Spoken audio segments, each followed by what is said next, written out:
Welcome back to Joe Stunner Boxing. Conor Benn gave a statement. Was it yesterday or earlier today? I don't remember when. But he was talking extensively for the first time about the whole PED mess, catastrophe, farce, whatever you want to call it. Put your own label on it, I don't mind.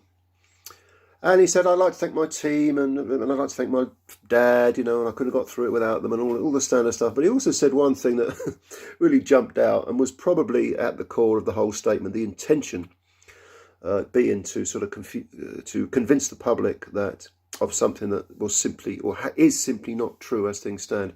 Conor said, my team have proven my innocence. No, they haven't, Conor. They haven't. They haven't done anything of the sort. They haven't come close to it. They haven't presented anything contrary to the evidence, and that it is evidence, it is proof of the two failed PED tests. Now,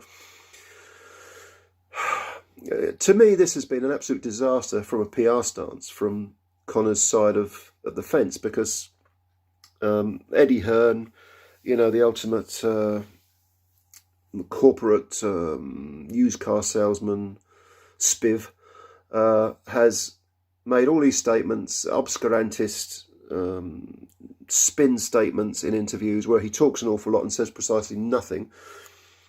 But no evidence has been proved. Now, as things stand, Conor Benn is in the dock because, like I say, two failed PED tests are evidence. And yes, when you're in the dock, there has to be due process, and it is your opportunity to say, I failed two PED tests, but this is the reason. And then you go into the rather tedious chemistry of it, and doctors say their bit, and so on and so forth. And then a conclusion is reached. Oh, okay. Yeah, we understand now. We get it. It wasn't an accident. It was, whatever. Or actually, what you're saying in your defence doesn't add up. You're guilty. We haven't got to that point yet because Benn's team haven't produced any evidence whatsoever to counter the proof, the evidence of the two failed PED tests. They've got to do that. Or otherwise, this just drags on and on and on and on. Now, the WBC are doing their own little internal inquiry, whatever you want to call it. But they'll arrive at whatever. I don't trust the WBC anyway to get anything correct. I don't regard them as a particularly reputable organisation. Although, in fairness, they have done some good work on the safety side of things for boxers. As an overall thing, they do have some pretty good programs where they help boxers. But I'm not really convinced that they're going to come up with a decision where people are going to sort of say, oh yeah, okay, I respect that, yeah, okay. What is interesting is that Benn threw his licence away. He refused to partake in an investigation by the British Boxing Board of Control. And as a British fighter, he's given up his licence.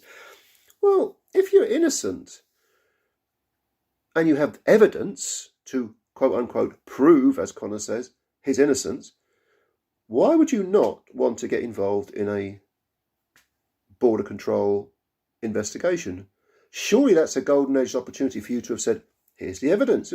And in fact, Conor and his team have become very, well, for a long while now, they've been antagonistic towards the British Boxing Board of Control, saying, and Conor may have said, I don't know whether this is a private comment that's been misinterpreted, but the implication is, here's my licence. I don't ever want to fight under your licence, under your regulations ever again. Again, if you're innocent, why are you taking that attitude with the board? Wouldn't you want to say, hang on a minute, I'm innocent, and here's the reason why, and here's the evidence why, and I'm sure if there had been a hearing with the board, and again, the British Boxing Board of Control is not an organisation that I have a great deal of faith in arriving at the right conclusion with. But at least, perhaps, I would say that it's in the best interest of boxing if the board has said, okay, this is the hearing, this is what you're accused of, what are you saying? Oh, you're saying that, are you? Okay, so you reckon you can come up with some evidence against it? Okay, well, go out and get it, and blah, blah, blah, blah. A decision, a conclusion, a comprehensive conclusion, it's unlikely would have been made on that particular day, the day that Conor decided not to have any kind of narrative, engage in any way with the board itself. So I don't know where this is leading, but I do know one thing, and that is that Conor Benn is not, as things stand, he has not proven his innocence. Is he innocent? How the hell do I know?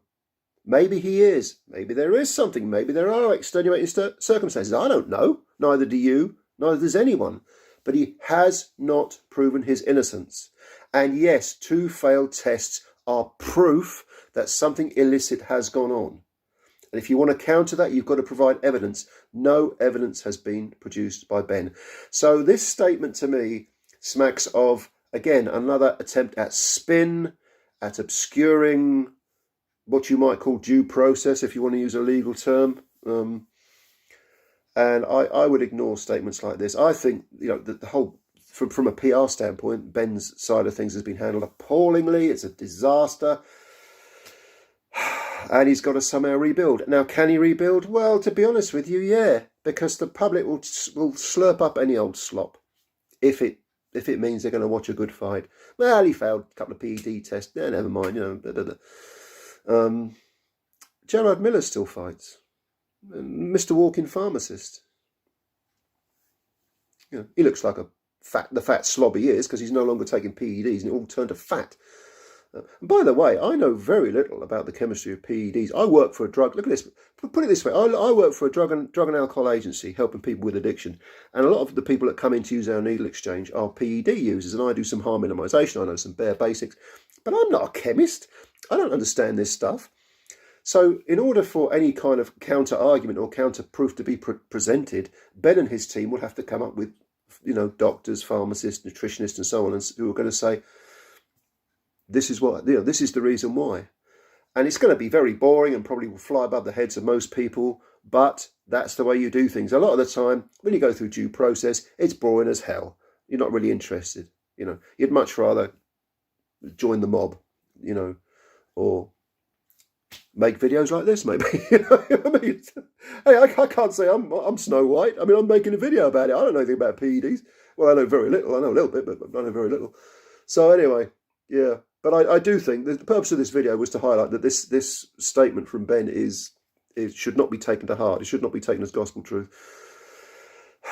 But if you have a different view, leave your comments below. Let me know what you think. It's a shame this, because I was getting into sort of Benn's. I was getting into the Benn train. I was thinking, I didn't like the fight with Eubank at all, but I thought maybe he's coming of age. Maybe he's got his man strength. Maybe he's just. The old man strength. Who's to say now that it wasn't PEDs? Well, anyway, what do you think?